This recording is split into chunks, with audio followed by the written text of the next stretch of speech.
Soldiers do not speak. Nonetheless, they are heard in the still houses. Who has not heard them? They have a silence that speaks for them at night. And when the clock counts, they say, "We were young, we have died. Remember us." They say, "We have done what we could, but until it is finished, it is not done." They say, "We have given our lives, but until it is finished, no one can know what our lives gave." They say, "Our deaths are not ours. They are yours. They will mean what you make them." Ladies and gentlemen, that poem was written by Archibald MacLeish in 1941, inspired by a funeral he experienced at the Arlington National Cemetery. And when he speaks of soldiers, of course, he speaks of sailors and Marines and airmen and all who wear the cloth of their country. It is a poem that is fitting for today. Thank you, sir, for the introduction. Madam Congresswoman, Your Honor, Mr. Mayor, and General James, first indeed, it's my honor to speak to you today. And I am aware that I am dealing with a weather situation. And our chaplain, Reverend, thank you. It is amazing that it was pouring and he shows up and the clouds truly part. That is divine intervention. And I am a judge advocate, and one thing that we have noticed is we don't really have a patron saint. We claim them all because we'll take all the divine intervention we can get. So I'm going to do my part to keep my remarks as short as possible to cooperate with the weather, and so please indulge me if some of my transitions aren't as crisp as they might have otherwise been. The second challenge I find myself today is the reconciliation of what this day means. As has been said, this is the unofficial start of summer. You cannot turn on television without seeing a movie marathon. You cannot turn on your radio without hearing the top 100 hits of fill in the blank. You might have even heard there's some sales going on in our retail outlets.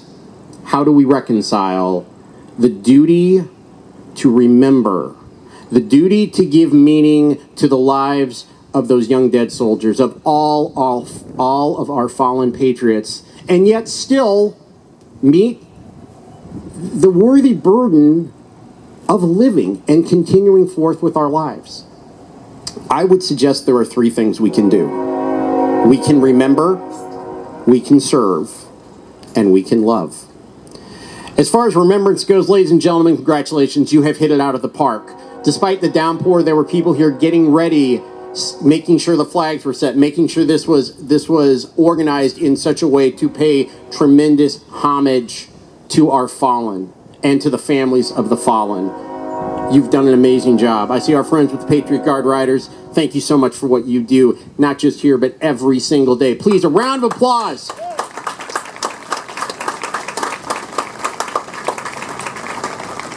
Ladies and gentlemen, a century ago, less 2 days, President Wilson said the following: "We have buried the gallant and now immortal men who died in this great war of liberation with a new sense of consecration." Since those words were uttered, we've experienced another war, another great war of liberation. And on this day, we find us again at a time of war, 17 years going forward. So it is important, and it is honorable, and it is right for us to assemble here today. And I might say that the question becomes, well, what do we do the other 364? And I might suggest if we look to the words of Abraham Lincoln in his Gettysburg Address, when he said, "It is for us the living, rather, to be dedicated here to the unfinished work which they who fought here have thus so nobly advanced." Ladies and gentlemen, I might suggest that we take our duty of remembrance every single day through service. Folks, we give a lot of money in this country to charity. How much, you might ask? $410 billion. 62.8 million of us, almost 25% of our population, volunteer. Our volunteer hours are just a tick short of 8 billion, a value of 184 billion. And when I speak this, I am speaking to those who know what it means to serve, because you have been here. The countless hours of volunteer work that goes, sir, what you and your committee do to put this event together, that is service. And I would encourage all of you that the only other thing I can think to say to this most magnificent crowd is maybe the thing we do is we ask others to join us. I mean, let's think about it for a second. We all might be very, very good at being the first to volunteer, but when it comes to asking for help, maybe not so much. I can speak to that personally. But when you ask for somebody to give you assistance, you're reaching out to someone, and they might be dying for the opportunity to step forward, but they just don't know where to start. When we offer others the chance to serve, we are engaging in a true form of citizenship. When we ask others to step forward and aid us, we are also helping ourselves, and we are continuing to honor the memory of those who fell. It's always the dilemma of, well, how can I do something that's even remotely close to the ultimate sacrifice paid by those who stood and fought and bled and died? I would submit whatever we do, so long as we do it from a sense of noble service, is more than enough. Friends, you do not have to be... You don't have to pick up a first down to be part of a team. And you don't have to pick up a rifle to serve your country. All you have to do is, in the words of Lincoln, get closer to the better nature of the better angels of our nature. And when one does that, those angels take flight.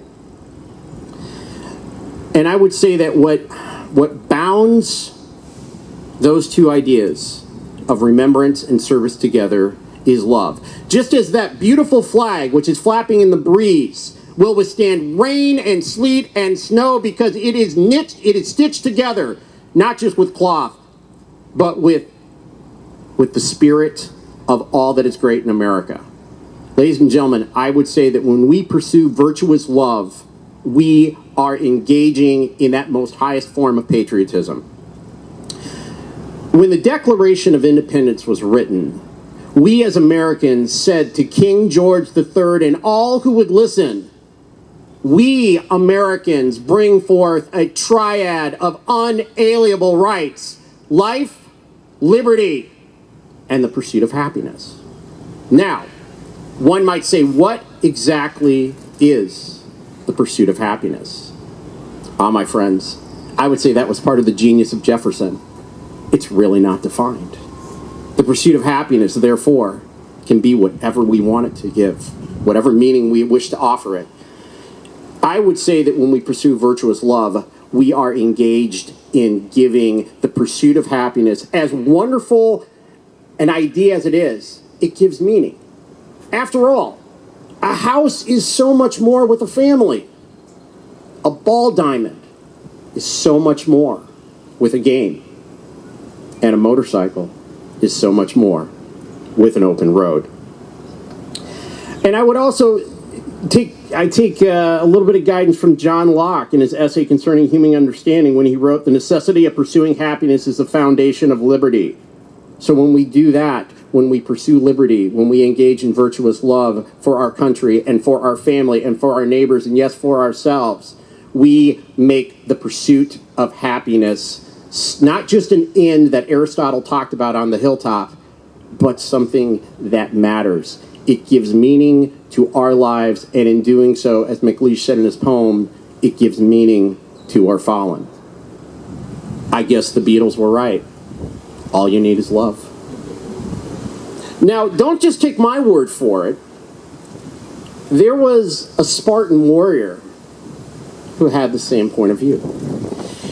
When the Spartans stood up against the Persian army, it was said that the bravest among them was Dionysus. When he was taunted and told that the Persian archers are so many, the arrows shall blot out the sun, Dionysus smiled, and he said, "Good, then we shall have our fight in the shade." And on the eve of battle, Andronicus gathered his fellow Spartans, knowing that this was the last sunrise they would ever see, knowing they would fall for their country and for what they believed and in liberty. He said, "My whole life I have been troubled by one thing. What is the opposite of fear?" And he said, "As I stand here with you, my comrades in arms, I know that answer. The opposite of fear is love." So let us go forth. Let us go forth and remember and honor and serve and love. Because, my friends, to remember is to honor, and to honor is to serve, and to serve is to love. Thank you.